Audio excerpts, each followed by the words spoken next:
Everyone wants to live an inspired life, yet so many people search for happiness following the footsteps of peers and taking advice from people who have different values and outcomes to which they're searching.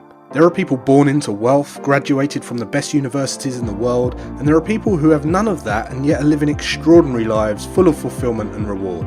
The purpose of this podcast is to share insights and strategies that allow you to question the status quo and think freely, so you can design your life and be who you want to be. We get one life. Time is our most valuable asset. I believe that when we're free and able to focus on meaningful work, we become better human beings. This is Always Free, and I'm your host, Jason Greystone. Welcome to the leading podcast for financial empowerment and wealth creation. Subscribe to this podcast so you don't miss an episode. You can connect with Jason on social media and subscribe to the Jason Greystone YouTube channel for weekly videos. Don't forget to also subscribe to the weekly newsletter to receive frequent educational content and action steps to help you design your life so you can be who you want to be. For news on all future events and updates, go to jasongreystone.com. Alright guys, welcome to the podcast. Hope you've all had a great week so far. Thanks for tuning in.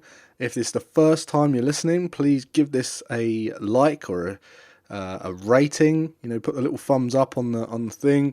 Leave a little review if you can as well. I know not all of the platforms allow you to leave a review, but it does help, especially on iTunes. So we've had lots and lots of reviews on iTunes. I think they're all 5-star, and it's just been mind-blowing to see the feedback. Not only the feedback, but the emails that I get and the messages and all that, saying the people are actually implementing this stuff. They're sending me screenshots of how it's transforming their lives, their finances, their freedom, and it's just amazing. So give it a little like. You're in for a treat if you've just subscribed to this and you're listening to this one first. I will say, go back to number one and start there and kind of follow the journey along. And if you're not already subscribed to the newsletter that comes out every Sunday, that's a lot more detail. So if I was to read that newsletter, it would take... basically, these podcasts are snippets of information inside that newsletter. So, one of those newsletters could potentially be 3 or 4 podcasts, and they come out every week. So if you're not already subscribed to that, be sure to go and grab those as well. And at the moment, you can get the whole archive. So we're up to, I think, issue 32 or something like that, 33. Okay, so this week I was going to talk a bit about planning, actually, because there's a lot of people that set goals, but there's rarely people that plan goals, and they wonder why they don't achieve them. And obviously with finances and wealth and financial independence and freedom, and if you're working towards becoming financially independent, you better have a plan. And if you're working and that might just be in your business, to get out of your business. It might be to kind of achieve a level of leveraged income in your business. It might be able to create systems. It's basically anything you put your mind to. It needs planning, otherwise you're probably not going to achieve it. And I was at an assets boot camp, a funding assets boot camp this week, and it kind of opened my eyes a little bit as to how conventional business owners, or business owners that have kind of been locked in their business for too long, when they've got that proximity bias, they're within their business, they can't really see the wood for the trees. They're so close to it that they can't look down. They haven't got that bird's eye view on the business anymore, and they miss out on opportunities because they're not looking at the business holistically. They're not looking at it as a tool. And it started making me think, because we were talking about liquidity and making essentially what I did before, making the business run in a way that it's very lean, it's producing a lot of profit, but it requires little time. And I think the problem comes is when people think, okay, well, I've got this kind of non-mobile job, right? So I have to go to this office every day, but I want passive income. That doesn't exist. You can't go from non-mobile job to a passive income. It's impossible. But what you can do is everything that you do inside that business, you can first make non-mobile, Okay, and then you can start, it might be non-mobile but very passive still, but you can then start making it passive. You cannot make a non-mobile job passive. It just doesn't work that way. It doesn't work like that. And what we were talking about is kind of, well, how do I kind of make my business attractive to investors if I wanted to sell it, or how do we kind of create an income model, a really high income model? Because obviously when you build a business, you either go for growth, exit, or income, one of those three things.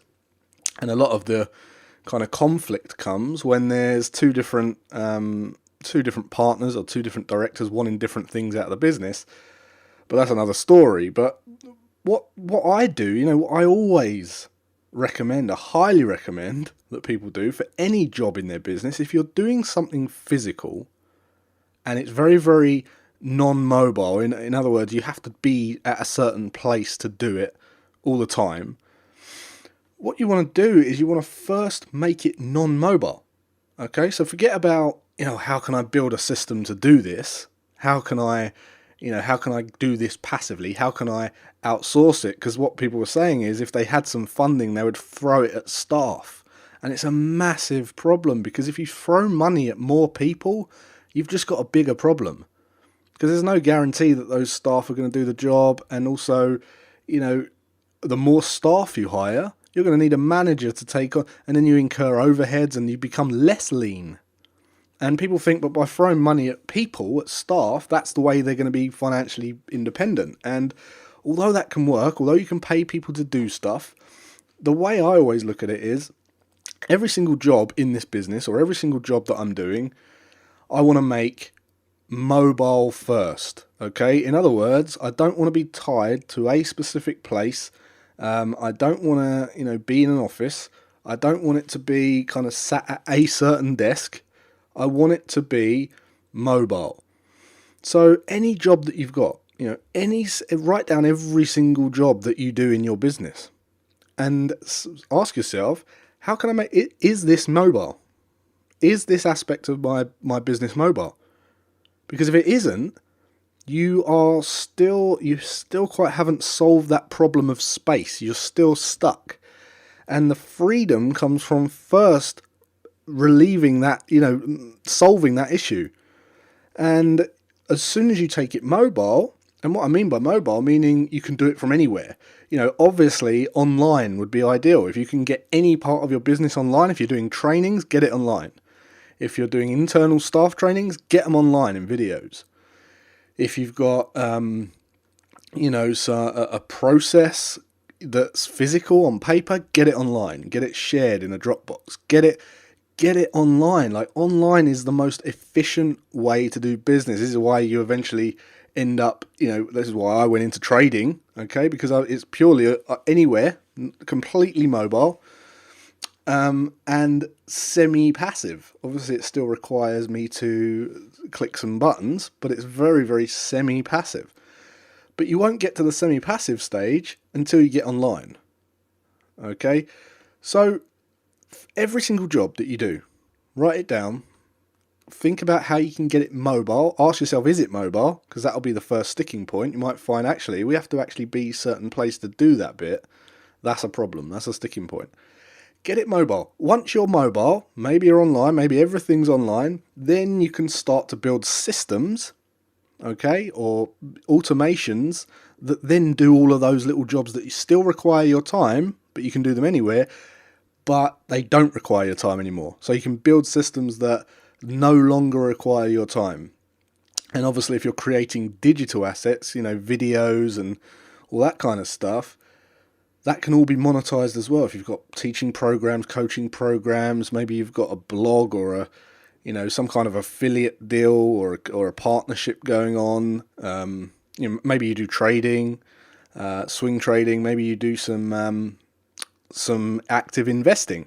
Okay, so still active investing. It means that it requires a little bit of your time, but not much. Okay, so once you do that, you can kind of see this matrix. It has to go from non-mobile to mobile, and then it has to go from very, very active to passive. You can't go from non-mobile to passive. You have to look at the business holistically, look at it from a bird's eye view and say, right, all of this stuff needs to go non-mobile, then we can take it passive. We can solve space, then we solve time. Spaceless, timeless. And that's the game. That's the game. And then obviously when you've heard Robert Kiyosaki talking about investor, being in the investor quadrant, if you haven't read that book, go and read it. When you're in the investor quadrant, you are right over in that top right. You're timeless, spaceless. You are investing, your money's churning, you are getting payouts every year. It requires tiny amounts of your time, and you're getting paid. So that's why that whole, and it doesn't require more people. It definitely doesn't require more people, and anyone can do it. You just have that way of thinking and you'll do it. So that brings us on to kind of planning, because when, people always go on about setting goals, right? Or, oh yeah, all right, we'll get this stuff all non-mobile. We'll get this stuff, from non-mobile to mobile, and then we'll kind of move over to passive. Well, how are you going to do that? Right? Because that's a goal, and everyone's a big fan of setting goals. I've seen, I've seen vision boards and things set up without any plan of getting there. And you just sit there looking at it, right? But let me tell you this. Every single thing that you've ever planned in your life, you've done. Think about that, right? If you've planned a barbecue, you've had the barbecue. If you've planned a party, you've had a party. If you've planned buying a car, you've bought the car. If you've planned, a picnic or going out or a trip, you've done that. If you've planned a holiday, you've gone on holiday. If you've planned moving house, you've moved house. Okay? And it's all because you planned it. The problem with goals is no one plans it. They forget to plan it. They set it and they don't plan it. So what I'm going to do is I'm going to share with you a really, really powerful process that I use. And before I do that, I want you to think about planning a holiday. Okay, think about planning a holiday, and let's just say it's a 7-day holiday in the year. Okay, how long do you think would be a fair amount of time to say that it takes to plan a holiday?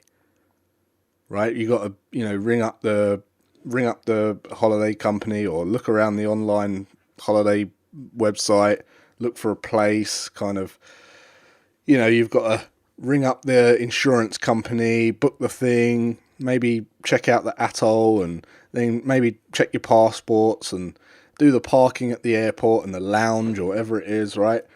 So if you think about planning a 7-day holiday, there is 168 hours in a week, and if it's taking you 2 hours to plan that thing, that equates to about 1.6% of the entire holiday, 1.6 to 1.8% of the entire holiday, say. And when you take 1.6% of the time to plan something, it goes to plan, doesn't it? You go on holiday, it all works, everything just fine, it goes exactly how you planned, you come back and you don't have any disastrous stories, you just kind of say, yeah, when is it planned? If you was to apply that to the year, which I don't think many people do, right? If you took 1.6% of the year, say, you're talking about 5, 6, 7 days, right? Depending on how much you sleep. Let's just say we're awake for 16 hours a day. You could talk up to 10 days of planning. 10 days of planning your year.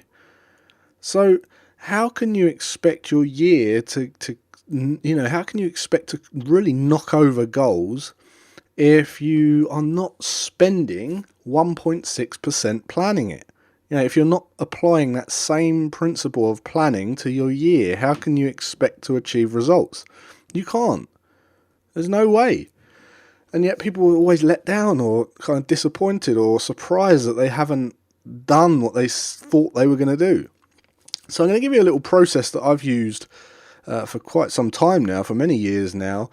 And it's a really powerful way of kind of making sure that you plan your year. So the first thing I'm going to do is I'm going to say you do definitely want to set aside, at least 6 days or at least a week of planning the year. You definitely want to do that because, there's no rush. You want to take the time at the beginning of the year. I always do this in December. okay, and sometimes it rolls into the first or second or third of the year even. But I start it over the Christmas period, and I expect it to take, a few days, over the period of a few days, because I've got used to it now. I'm quite efficient at doing it now. But a week, take a week.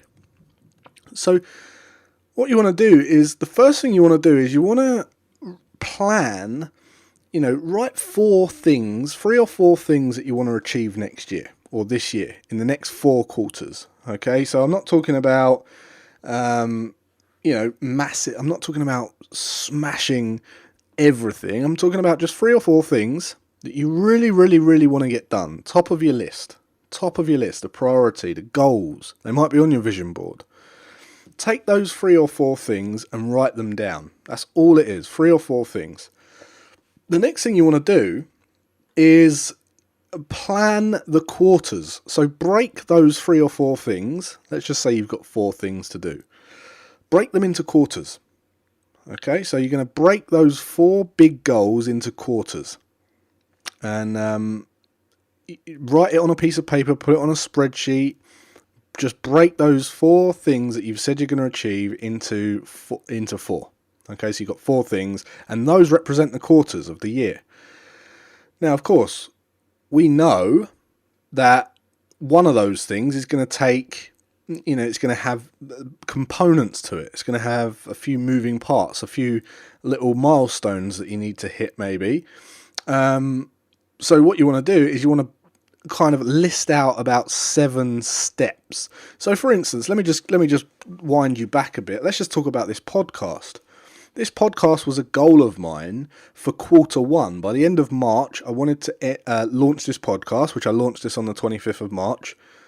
And that was in my goal for quarter 1. Now, to get that done, the 7 steps might have been, think of, I've got to create a name. I've then got to do the content. Let's just say content. Let's say graphics. Let's say voiceover. Let's say, the account structure, the Apple iTunes account thing, the RSS feed, getting all that set up. And you can create 7 things. Okay, 7 steps to get a podcast launched. Right? Fair to say. So what I want you to do is go and think about one of your goals. Let's just say the first goal that you wrote down. Put 7 big steps. 7 big steps to kind of achieve that goal.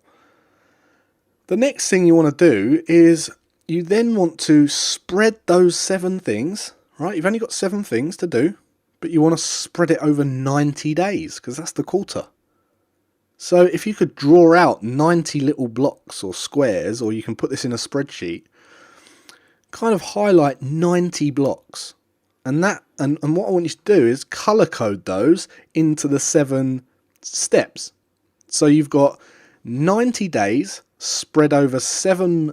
You've got 7 blocks, okay, with which each contain the division of 90 days. So that means you've got 90 days to achieve those 7 steps. Now you can break those 7 steps down even further. So let's just say one of mine was content. So my steps might be, okay, I want to, one of my steps in that block might be ideas, titles, okay. The next step might be bullet pointing scripts, okay, which I do. The next step might be, for content, it might be the voiceover that I do, the little voiceover. So I need to go and I need to write a script for the voiceover, for the content. The graphics block, one of my 7 steps is graphics. I want to create an icon or a logo for the podcast. I might set aside a day or 2 of the 90 days just to do that. I might set aside a day or 2 just to create a thumbnail or get a thumbnail created. Or 3 days I might set aside for that. And then one of the 7 steps in graphics might be, I want to get a headshot done. Okay, and have a headshot there. And then you can see where we're going with this, right? So one of the other 7 steps for the podcast was, open a Libsyn account. Okay, so that's where we host the RSS feed. So in that block, we might have Create a username for Libsyn, set up the default settings in Libsyn, set up the default publishing stuff, all the tags and the kind of description, set that up. And that might take an hour, might take 2 hours, but you've got 90 little days to tick off here just to achieve 7 things that are going to equate to that one goal being completed. Make sense? So now you've got 90 days, which are spread over 7 blocks, and those 7 blocks are going to get one goal done. So the next step you want to do is you want to set up your sessions as to when you're going to chip away at these different little chips, these little blocks, these little 1 of 90 days or 2 of 90 days. You need to set up when you're going to do it. So go to your calendar and go, right, in the morning I'm going to do 6 till 7. In the evening I'm going to do 7 till 8. At the weekend, on Saturday I'm going to do 12 till 1 in the day. And block those sessions in, okay? And they are your get stuff done sessions. And guess what? It doesn't matter. You just get a reminder to say, all right, it's my get stuff done session now. What do? Well, I look at my 7 blocks, I look at my 7 areas, and they're all broken into 90 days. You don't even have to do them in order. You can go, I'm just going to pick that one and that one today. It might be 1 from block 1, 1 from block 6. Might be 1 from block 4 or 2 from block 2. Does that make sense? So by breaking it down and then setting non-negotiable sessions in your calendar to work on those, what happens is you just have to beat the time. The progress bar has to just beat the time bar. That's it. You got the 90 days, you just have to tick off those progress. Tick off those things. And as long as you do, you stay within the time period, you're going to get it done. And guess what? Even if you don't get them done, you will have achieved much more than you did before you planned it. Every year, going through the years and not getting stuff done that you say you're going to do, you get it done. And finally, when you've got this big to-do list, it's not overwhelming anymore because you've broke it down into such small pieces. When you've got the to-do list, that is when you go out and you start delegating or distributing the to-dos as well, or you prioritize the to-dos. Now you've heard of the matrix of the non-important, important, non-urgent, urgent kind of thing. What you want to do is you want to go and write this quadrant on a piece of paper. So draw a square with a little cross in the middle, so you've got 4 quarters. And in the bottom left, you kind of want one that says not important on the side. In the top left, you want one that says important. On the right hand top one, you want not urgent. And basically, anything in the top left hand block, you want to be the most, do those first. Anything in the bottom left column, you want to be able to delegate in some way if possible. Try and get someone else to do it, or kind of outsource it, or get it done, or even if you've got to get it done, but just kind of make sure that it's underneath the ones that you're doing first. On the top right block, you want to be able to schedule those in. Okay, so you want to plan that stuff. It's important, but it's not so urgent, so it should be scheduled in and not forgotten before it does become urgent. And then anything in those blocks, you can either do first, plan, or delegate. And if you can't delegate, it's not the end of the world. You're still going to get this stuff done, but that's how I would arrange it. That's how I arrange it. And you can use a great app called Todoist. Okay, Todoist. I swear by it. It's very, very simple to use. It's a list app, a to-do list app, and you can set these quadrants up. Do first, delegate, schedule, or don't do, delete. If there's some stuff that you put on there and you think, actually, you don't even need to do that, and it's not important, it's not urgent, don't do it. But create a to-do list. Create a little to-do list and kind of delegate anything that someone else could do. And you will find that you'll be knocking over your goals left, right, and centre, because there's no way you can't, because you're planning it. It's not just a hope and dream anymore. It's a plan. You've got a tangible plan. So hopefully you've enjoyed that. Go out and do that. Write down the 3 or 4 things. Get it down on paper. Break that down into the 7 steps.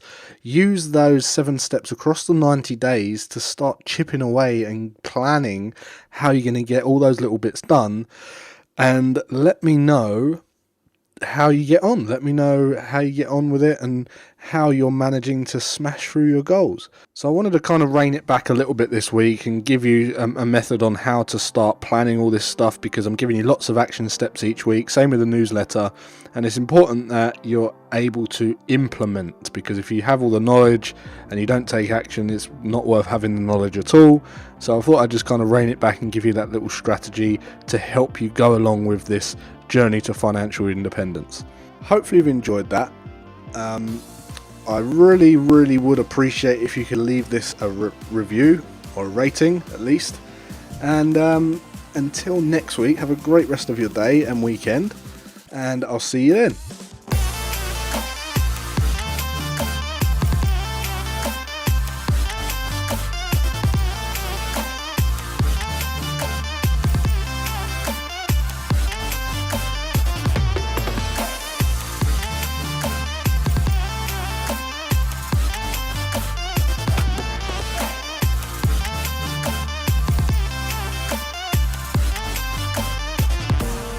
Subscribe to this podcast so you don't miss an episode. For news on all future events and updates, go to jasongreystone.com.